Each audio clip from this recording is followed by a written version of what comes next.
audiencia. Antes que nada, quiero agradecer a Marita Parodi por la gentileza de haberme invitado para esta importante reunión.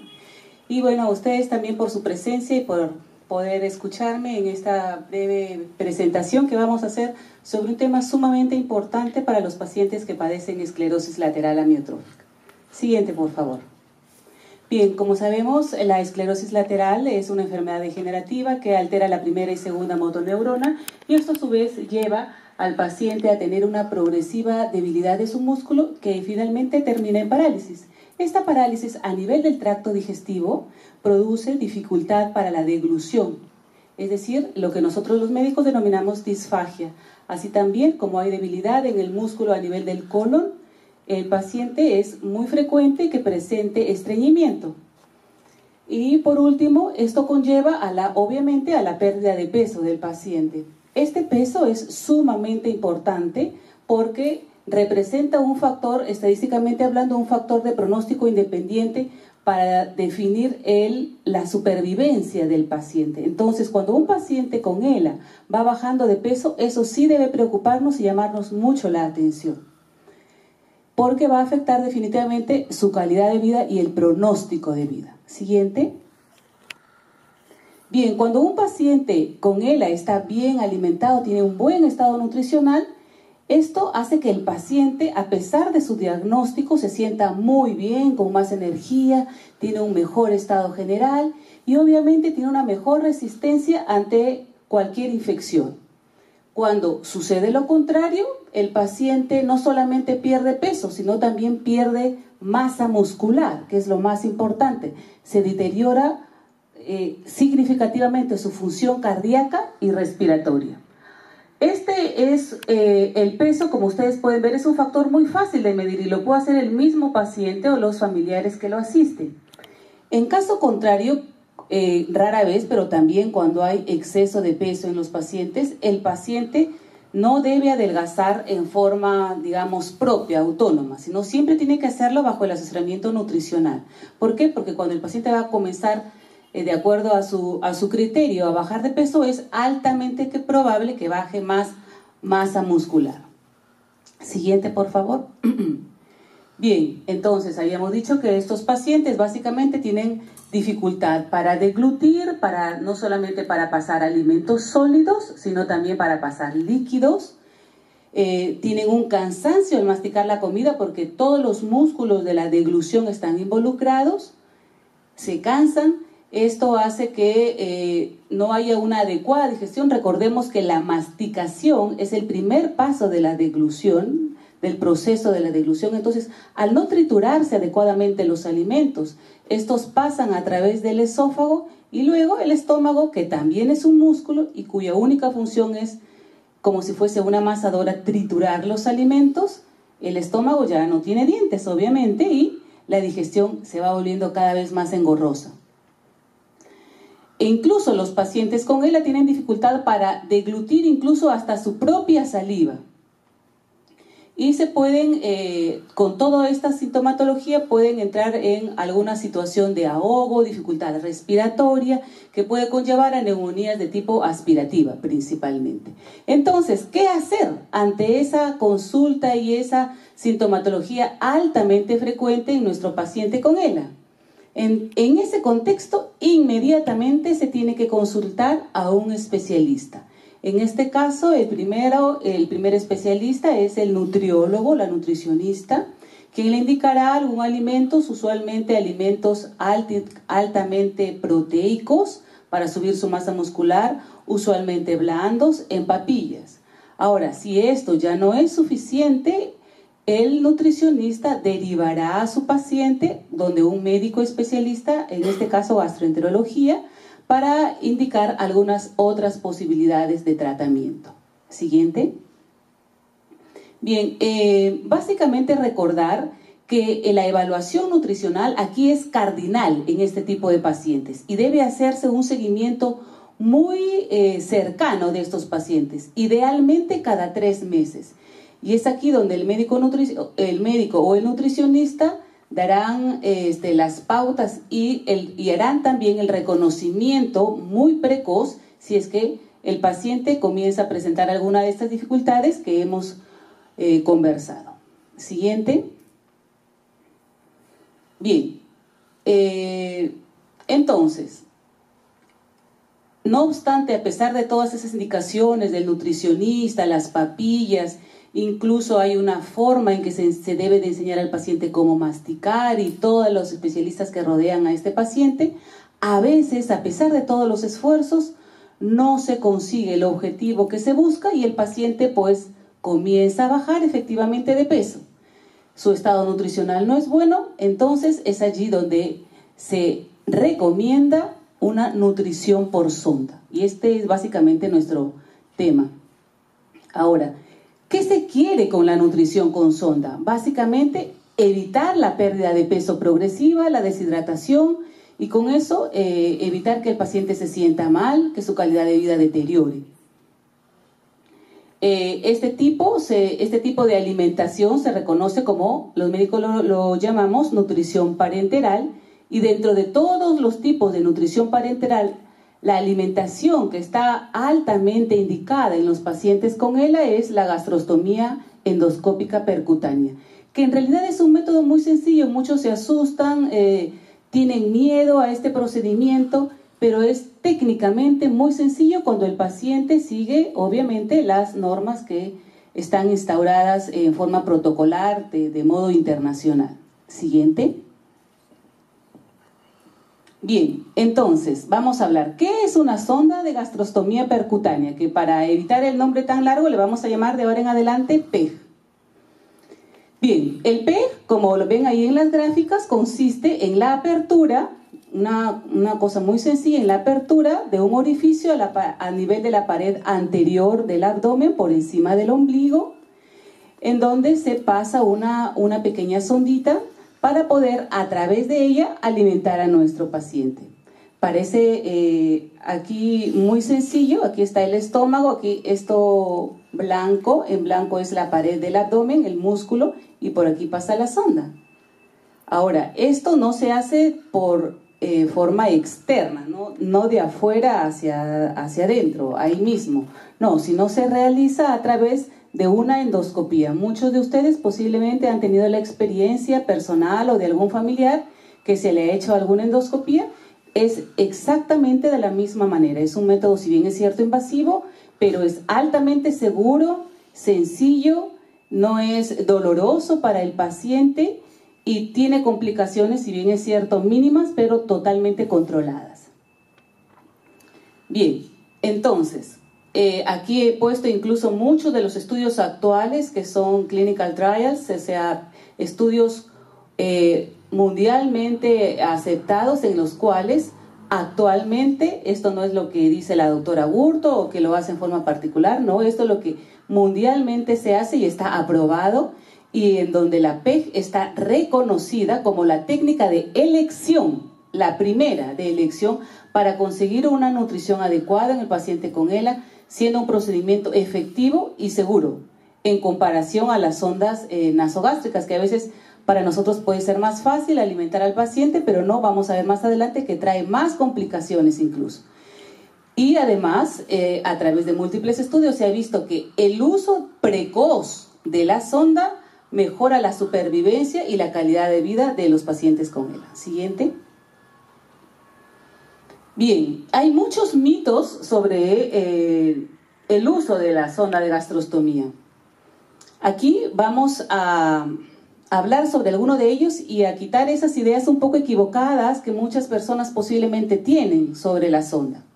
Bien, la sonda número 1 permite, como ya hemos dicho, una nutrición, un soporte nutricional adecuado, y esto no le impedirá al paciente en absoluto realizar sus actividades de vida diaria. El paciente puede lavar, vestirse, hacer sus quehaceres domésticos, trasladarse, salir a actividades sociales, todo, puede hacer absolutamente todo. Este dispositivo, como ya lo hemos visto, va oculto debajo de la ropa, nadie podrá saber, siquiera si usted es usuario o portador de un ELA, dado que este es un dispositivo que está básicamente secreto y oculto bajo la ropa. Solamente se utiliza en el momento en que alimentamos al paciente ¿de acuerdo? En donde se le va a pasar a través de este tubito su alimentación, pero ojo, este tubito no impide que el paciente eventualmente se pueda seguir alimentando por boca. Si el paciente desea seguir algunas cosas que sí puede alimentarse por boca, perfecto, enhorabuena, no lo impide. Y además, digamos, para complementar su alimentación y evitar que baje de peso, que baje de masa muscular, podemos seguir alimentándolo por la sonda. Otra cosa muy importante, que no es un dispositivo que tiene que estar ya permanentemente, no. Por ejemplo, si el paciente está pasando por una etapa difícil de un problema infeccioso y eso lo ha debilitado, entonces nosotros le ponemos la sonda, lo reforzamos, lo nutrimos, subimos su peso y cuando el paciente esté en condiciones óptimas, el dispositivo puede retirarse, no hay ningún inconveniente. O sea, uno se lo puede colocar y después de un tiempo puede retirárselo. Entonces, otra cosa sumamente importante, cuando a un paciente le colocan en ese sentido el PEG, no significa que va a estar siempre y por el resto de la vida, entre comillas, enchufado en absoluto. Este es un dispositivo que, como le digo, puede usarlo y después puede dejarlo de usarlo en algún momento. Otra cosa muy importante es que los pacientes y los familiares pueden tener referencias un poco equivocadas sobre esta sonda. ¿Qué es lo que se recomienda en estos casos? Una información autorizada. Es decir, venir, por ejemplo, a estas charlas que son excelentes para informar de forma científica de parte del profesional que corresponde en qué consiste la sonda. No es lo que me dijo mi vecina, mi amiga, lo que sea, no, sino que tiene que ser el mismo profesional. Y otra cosa sumamente importante es entrar en contacto con pacientes que han recibido ya la colocación del tubo, porque es así más probable que le cuenten sus experiencias, que usualmente van a ser muy buenas. Siguiente. Bien, estas son algunas imágenes sobre el PEG. En la primera podemos ver, este es un PEG de inicio que tiene un botón aquí para que se sostenga en la parte de la pared interna del estómago. Este ya es una sonda de PEG colocada, como ven es una sondita muy pequeña, sumamente pequeña, no más de 10 centímetros, entonces va completamente oculta debajo de la ropa. Aquí esta es la conexión de un paciente que lo puede hacer el mismo paciente o alguna persona que lo pueda asistir, y aquí es cómo se administra la alimentación. O sea, es sumamente sencillo. Siguiente. Ahora, esta pregunta es crucial. ¿En qué momento debemos colocar el PEG? No debemos esperar que el paciente esté totalmente deteriorado, en un estado crítico, que ya no pueda comer ni pasar la saliva, que esté pues caquéctico. No, en absoluto. El PEG, el mejor momento para colocar el PEG es cuando inician los primeros signos de disfagia. Cuando el paciente inicialmente ha estado comiendo aparentemente bien y luego de pronto nota que comienza a atorarse, que la comida no pasa, que se atora un poquito con la saliva. Ese es el momento. Otro parámetro básico es el peso.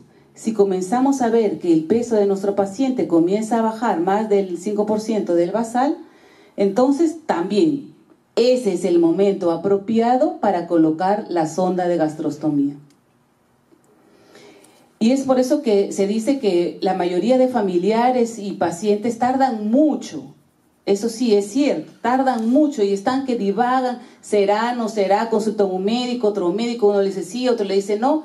Y así en ese círculo vicioso el paciente se va deteriorando, la enfermedad avanza más y cuando a veces ya se deciden a colocar la sonda, posiblemente ya no es candidato y perdieron un tiempo valioso.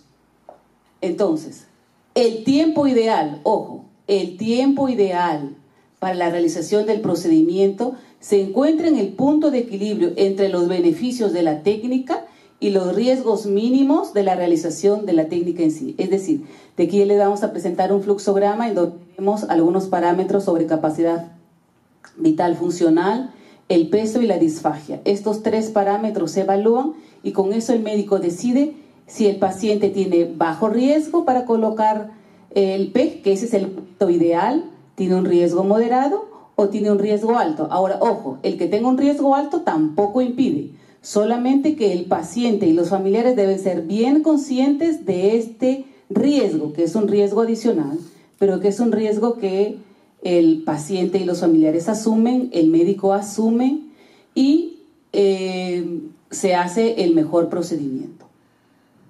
Ok. Siguiente, por favor.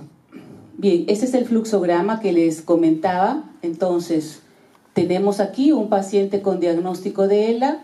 Vemos cómo va su peso, que dijimos que lo tendríamos que controlar por un profesional, porque el paciente mismo puede controlar su peso también diario, pero por un profesional con registro y con todo cada 3 meses. Si es que el paciente vemos que tiene algo de baja de peso, hay que validarlo para ver si es que es candidato para PEG. Si el paciente tiene disfagia, también hay que validar si es que el paciente es candidato para PEG. Ahora, una evaluación sumamente importante, dado que dijimos que en esta enfermedad se debilitan los músculos, usualmente los músculos voluntarios, y el más importante es el diafragma. Entonces, aquí hay que valorar un parámetro neumológico que se denomina capacidad vital funcional. Cuando la capacidad vital funcional es mayor a 50, es decir, el paciente aparentemente respira bien, no hay mayor dificultad, ese es el momento para colocar el PEG. Si el paciente tiene una capacidad funcional entre 30 y 50, digamos que se puede colocar, pero un riesgo moderado. Si es mayor a 50, dijimos, aún se puede colocar, pero el riesgo es alto de alguna complicación. Que igualmente son manejables, pero pueden haber complicaciones. Siguiente. Bien, aquí en este contexto, dadas las complicaciones que eventualmente pueden haber, es sumamente importante informar. Esta es una parte crucial en todo el proceso de la colocación del PEG, el proceso de la información. El paciente tiene que estar bien informado de cuáles son los pros, los contras, las posibles complicaciones, los beneficios, absolutamente todos los aspectos positivos y negativos, tanto él como la paciente o el paciente. Y la familia también debe ser informada de todo este proceso. Y todo esto tiene que quedar por escrito.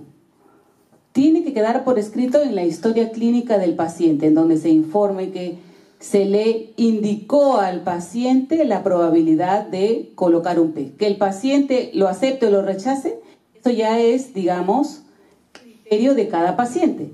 Pero el médico o el nutricionista está en la obligación de decirle a su paciente en determinado momento: usted es candidato para PEG. Que el paciente lo acepte o lo rechace, digamos que es su problema.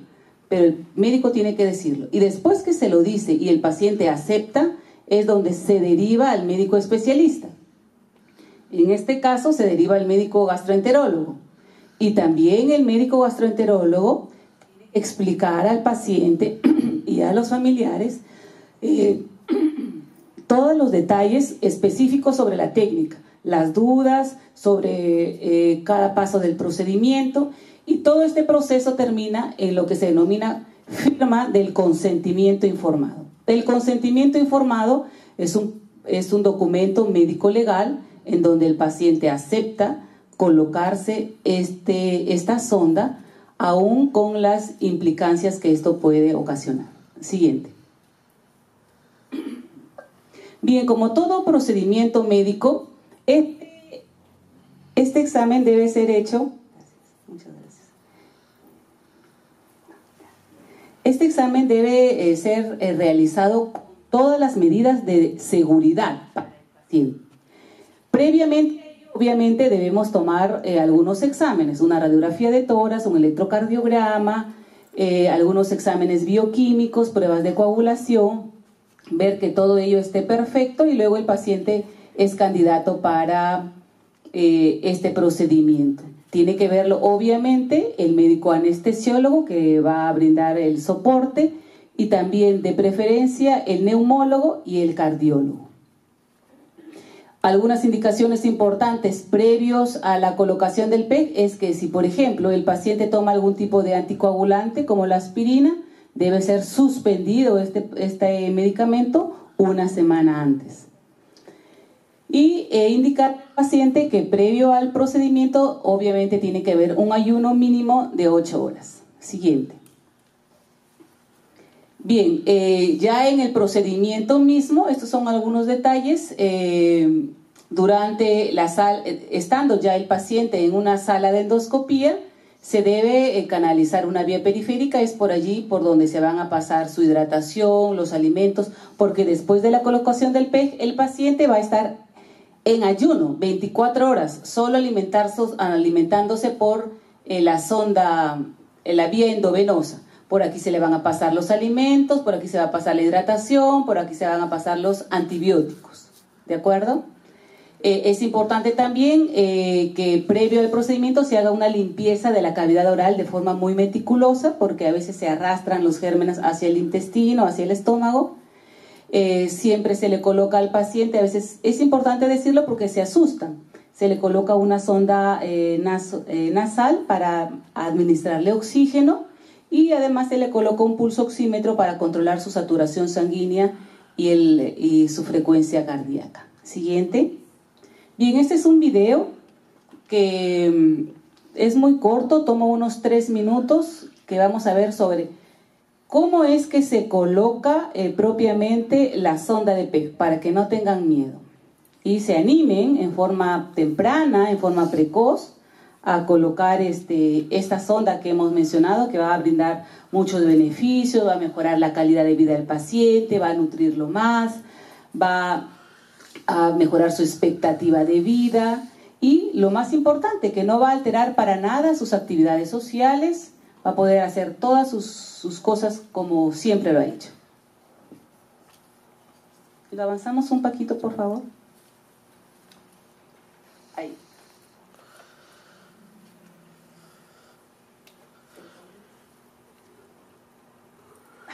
Bueno, entonces ahí estamos viendo cómo un alimento regularmente pasa por el esófago, estómago y luego a nivel del intestino es absorbido a través del torrente sanguíneo todos los nutrientes. Cuando un paciente no puede hacer este proceso de manera natural, que es masticar, digerir todo el alimento, ya sea por diferentes razones, porque el paciente tiene un cáncer de esófago, ha tenido un traumatismo, una inflamación del páncreas o tiene una enfermedad neurológica como el ELA, en esos casos se recomienda el uso del procedimiento de endoscopía. Como ya habíamos dicho, el paciente recibirá una sedación intravenosa que se denomina sedación consciente. No es una anestesia propiamente dicha, no se plancha al paciente, dormido nada más. Se utiliza la técnica de tracción. Ese es el endoscopio que nosotros utilizamos, lo introducimos a través de la boca, pasa por el esófago, llega al estómago y realizamos una técnica que se llama de transluminación. Esa vemos la mucosa gástrica y se translumina a través en una sala oscura, se ve la luz por fuera.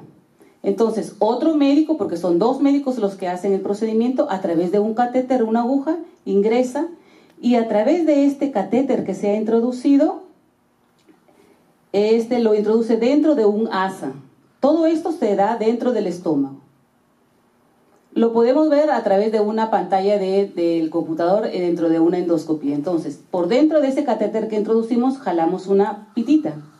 Esa pitita la traccionamos a través de la boca y va jalando ya hacia adelante, se saca por la boca, ¿ya? Y luego introducimos allí, este es el tubito que solamente ustedes van a tener. Se jala, por eso se llama la técnica de tracción, se jala por fuera, el otro médico jala por fuera, y es allí donde encuentra finalmente en el estómago un tope. Tiene un pequeño baloncito. Ese baloncito luego se infla y queda ahí el tope. Entonces, por fuera se coloca otro tapón y se cierra. Y finalmente se coloca una gasita y queda allí todo. Eso es todo. Entonces, siguiente por favor. Como habrán visto, es sumamente sencillo, como le comentaba a una de las pacientes. Esta técnica la hacemos siempre con un apoyo anestesiológico. Somos dos médicos gastroenterólogos porque uno es el que maneja el tubo y el otro es que trabaja a nivel de la pared. Bien, pero esta técnica no es que todo el mundo quiera decir, oh, yo también quiero, no. Hay ciertas contraindicaciones y limitaciones. ¿Cuáles son estas? Si el paciente, por ejemplo, es obeso, no se puede hacer porque la transluminación, que es uno de los pasos del PEG, no se va a dar. Si el paciente tiene ascitis, es decir, si hay presencia de líquido en el abdomen, eso dificulta mucho el procedimiento. Si hay sepsis, es decir, si hay alguna infección, no se puede hacer ningún procedimiento invasivo si hay una infección en el paciente. Si el paciente está gastrectomizado, es decir, se ha cortado el estómago, entonces va a ser muy difícil en ese contexto hacer el procedimiento. También está contraindicado. Si hay una alteración de la coagulación, obviamente, porque vamos a hacer un pequeño corte en la pared del abdomen, una pequeña incisión de 1 centímetro, entonces si tiene trastorno de la coagulación, el paciente se puede desangrar. Está contraindicado.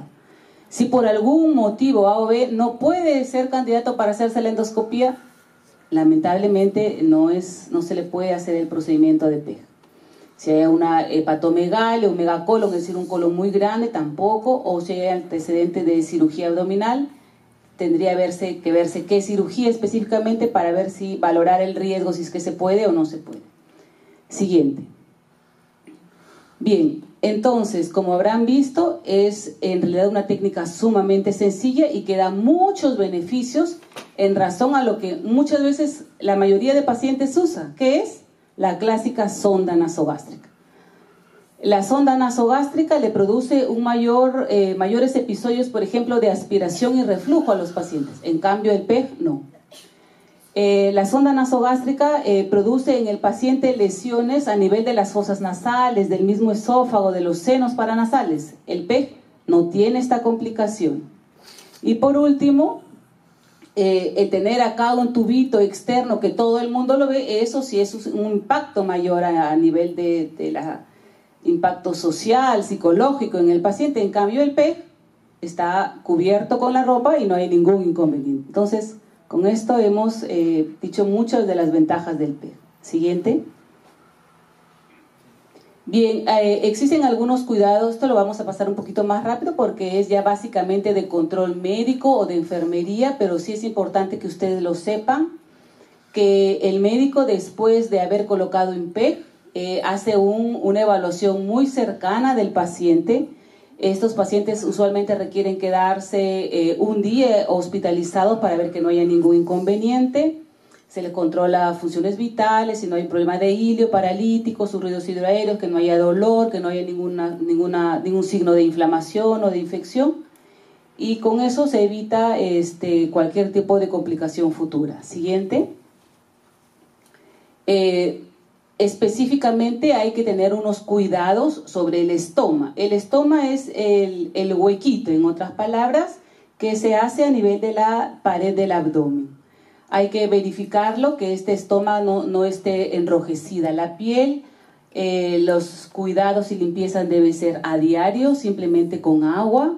No es necesario utilizar ningún tipo de antiséptico ni solución especial. Si no hay ningún problema, el paciente puede bañarse a los pocos días de haberse colocado el PEG. Siguiente. Sin embargo, también deben haber algunos cuidados, no solamente sobre el paciente en general, sobre el estoma, sino también sobre la sonda misma.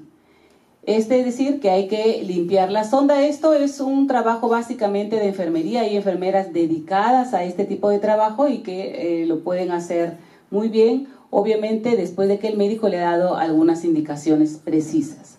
Siguiente. Bien, como en todo procedimiento, la colocación de una sonda de gastrostomía percutánea puede ser atribuible a algunas complicaciones. Algunas son relacionadas con la inserción propiamente dicho, o otras que son posteriores, que son complicaciones tardías. Y aquí pues hay un listado. Felizmente que estas complicaciones, como ustedes pueden ver, son de muy bajo riesgo y no son frecuentes. Siguiente. Bien, estas sondas de gastrostomía también pueden recambiarse, no es que le ponga una sonda y va a estar por el resto de su vida, no, sino que estas se recambian, usualmente las que son las de primera inserción duran más, de 6 meses a 1 año, y las siguientes, que ya se denominan sondas de recambio, pueden durar entre 4 a 6 meses. Siguiente. En conclusión, digamos que es una técnica sumamente sencilla, está ampliamente indicada en los pacientes con ELA, las complicaciones son poco frecuentes, evita ingresos hospitalarios largos. Esta es una técnica que es muy cómoda para el profesional y para el paciente, permite un adecuado control nutricional y, lo más importante, mejora la supervivencia y la calidad de vida en los pacientes. Esto es una de las conclusiones a las que llegaron en una revisión clínica que se hizo de múltiples estudios a nivel internacional. Entonces, esto nos da una información científica que nos da mucho respaldo a nosotros los médicos. Siguiente. Bien, eso es todo. Muchísimas gracias por su atención.